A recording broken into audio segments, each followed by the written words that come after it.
F'reazzjoni tiegħu għall-budget, il-kap tal-Oppożizzjoni Alex Borg sostna li l-pajjiż illum għandu modell ekonomiku fals li jibla lin-nies u jobżoq lura il-loqom u ċ-ċiċri.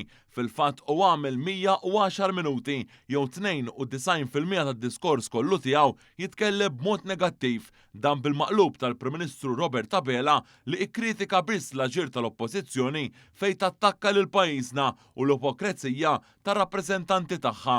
Pereżempju, Dr. Abela innota kif sansitra il-kap eżekuttiv nazzjonalista Sabin Aġus Kaburdin fis-sit elettroniku tagħha flok tattakka l-ekonomija nazzjonali tajt li pajjiżna sal-aktar pajjiż fil-Mediterran infittex għall-investimenti.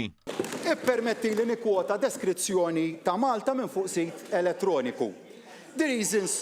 The reasons for investing in Malta are many. Though the island is one of the smallest countries in Europe, Malta possesses sound legislation, a highly skilled workforce, solid infrastructure, excellent international links, a favorable taxation system, as well as numerous government grants and exemptions. Malta is fast becoming the go-to country for setting up a business in the Mediterranean. Le, Sur President, mhijiex il-website tal-Gvern jew tal-Malta Enterprise. Dan huwa sit elettroniku ta' Sabin Kaburdin illi il-kap tal-Oppożizzjoni għadu kif ħatar bħala CEO tal-Partit Nazzjonalista. Dik hija r-realtà dwar Malta, dik hija r-realtà.